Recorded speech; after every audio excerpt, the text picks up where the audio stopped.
Hello and welcome back to the old school Ironman. Last time I did a ton of Slayer, got myself 99, some Armadale, and attempted to get the Basilisk Jaw, which I was unable to get. And now I'm working on a different item, and that is the Dragon Warhammer. It's a 1 in 5,000 drop from these Lizardman Shamans over here. And throughout my Slayer grind, I passively got a lot of kills here. I got a total of 5,100 kills. Basically, my strategy was, especially because the hammer isn't required to get the BGS anymore, because you can just do both the strategies. My strategy was basically, I do 99 Slayer, and then once I get to 99 Slayer, I would grind out the hammer off task. So that way, the 5,000 kills I did do, they all had an extra 15% damage and accuracy. But the question now becomes, how do I kill these shamans? And there are three main ways I can do it. First off, there's the blowpipe with adamant darts. This is relatively good DPS, and I also get free ammo, so to speak, because I have 3,000 adamant bars in the bank, another 5,000 adamant ore, so it doesn't take that long to make these darts, and every addy dart I make is fletching experience. Anyway, then there's amethyst darts, which are slightly better. It ends up being usually about 3 max hits, maybe 4 with rigor. I can use those in the blowpipe, and that would be even more kills per hour, but I would have to mine up a ton of amethyst in order to sustain the ammo. And then last is the Bow of Faerdhinen. It's going to be the worst way to kill these in terms of kills per hour, but it has absolutely no supply cost on ammo because it is corrupted. So the question becomes, which one of these three methods do I do? And math tells me that the Addy Darts is my most efficient way, but I'm going to go ahead and do 30 minutes of each of them and see what the actual kills are, and there from there, I'll decide which one to do. Who knows, I may even do a balance of a couple of them. All right, that is the end of the first half-hour test. I did the BOFA, and honestly, it felt pretty good. It was very reclined gameplay, and let's see how many kills I got. I got a total of 71 kills in that half hour, so honestly, not even that half bad. I was expecting 60, so it's looking like the BOFA might win here based on my experience with the others. Half an hour test number 2 done. This time it was the Addy Darts in the blowpipe. And let's see how we do. So the kill count was another 70 kills in the half hour. So the kills per hour are identical at 140. Though I ended up using 257 adamant darts and 843 silver scales. So just based on the fact that the kills per hour are identical, but this uses more supplies, we can already eliminate the adamant blowpipe from the rotation. But let's see if the DPS increase from using amethyst is going to be worth the time spent mining. And that is the end of test number 3. This time the amethyst starts, and let's see what the results are. Okay, the results are in. I got a total of 79 kills. That's kind of around what I expected, because I expected amethyst darts to be about 10 to 15% better than addy darts, leading to a total kills per hour of 158, which is 18 more than what I got with the BOFA. So I gotta figure out, is the supply cost worth that extra 18 kills per hour?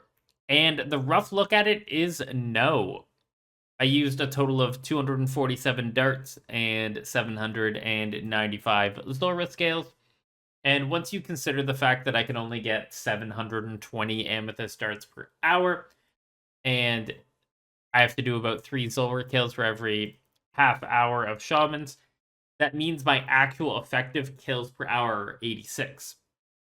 But then bringing it back, because amethyst mining is AFK, I can get that done during work, and I really don't have a lot of work time AFK that I can do. I can almost discount that mining period as being 0 time, and instead put my amethyst darts per hour obtained at 20,000, which is the approximate rate that I would make them when using the Make X interface. And that brings the effective kill per hour of this amethyst start setup to 134. So it's below 140, but it also has the benefit of getting both mining and fletching experience. I think just for my own sanity of not having to go back to Zulrah, I'm probably going to stick with the Bow of Faerdhinen, and then I'll bring the Blowpipe with me, and then whenever I need HP, I can just put it on, use the spec, and then put the Bofa back on. I think that sort of hybrid combo will maybe add a kill or two per hour, and it's going to be the most efficient way for me forward. So really the only supply we need to worry about are ranging potions, super anti-poisons, and prayer potions. And I think prayer potions might be the only thing we run out of. One cool little tech option I have here is the Arty Cloak 4. It provides +4 prayer bonus, so I go from 8 to 14. And because the Bofa doesn't have any ammo, I don't need to wear an Ava's device to maintain my ammo. And it's a max hit only 50% of the time. So it's about like 1 to 2% slower kills, but it means I get to save about 8 prayer pots per hour. And if I'm going to be here for 30, 40 hours, that's hundreds of prayer pots saved for what is probably 1 or 2 less kills per hour. So I will take that. Oh, it finally happened! I don't know how many of you watch Bodhi, but back when he did his first league, Twisted League, he went for the hammer and didn't get the hammer, and he stopped once he got a full inventory of dragon items. And I have my first dragon item here, the shield left half. It only took me 6,000 kills. Well, I guess I have dragon helms as well, but I forgot about those. Almost done my first day. I think I'm going to finish up this trip and then go to bed because I have been killing shamans for a very long time today. And with that kill, I am done for the day at Lizardman Shamans. I got some done today. I think I started today with 5,100-ish. And I'm now up to about 6,100-ish. So I think this is a good baseline for the maximum I want to do on a single day of 1,000 kills. And then during the week, because I still have a day job, I'm going to maybe do 500 kills. Take 5 weekdays with 500 kills. Weekend with 1,000 each. Other 2 days. Getting like 4,500 kills a week. So that is a drop rate every week or so. So in a week, I'll hopefully be up to 10,000 shamans or have a nice little red hammer. Dragon item number 2 on the grind obtained. We got a dragon med helm. Maybe I'm going to pull the Bodhi and get the full 28 items in the inventory before the dragon warhammer. But I think these are actually kind of common. They're like 1 in 1,600. Yay! Dragon warhammer has been obtained. That was like 2 days into the grind and like 30 seconds into the video. What was my final kill count? 6,546 kills, and I now own a Dragon Warhammer. I guess I'm not getting that full inventory of dragon items. The reason why we have the Dragon Warhammer is this special attack. It deals an attack that inflicts 50% more damage. We don't really care about that, but it lowers the target's defense level by 30%. And much like the BGS, it takes 50% special attack and can hit pretty high. Now, what we're mostly concerned about is really high defense monsters. Say like they have 300 defense. Now, if I use the Dragon Warhammer and I hit, I dropped it by 90, which is so much better than the BGS. So for those high defense monsters, like Ulm, Theater of Blood, Hammer is actually super huge, and it's a great item to get, and I'm so happy to have it. Now I gotta figure out what to do next. Time to get myself back into the Blast Furnace-y vibe. I've got myself making some gold bars here. Primarily just loading up coal for the eventual Addy bars. But the goal is eventually to get to about 3,000 Addy bars and 3,000 Mithril bars. And from that, I should have 99 smithing banked, which is crazy because that's such a low amount. But I will check back in with you when the blast furnace is complete. 96 smithing. Guess I was bound to get one level from the blast furnace portion. I can make rune chainmail bodies. Okay, last trip at the blast furnace. I got over 3,000 mithril bars and 3,000 addy bars. And you know what? I absolutely hate when there is leftover in here. So I gotta grab a singular iron ore just to get rid of this one coal. So my OCD doesn't absolutely destroy me.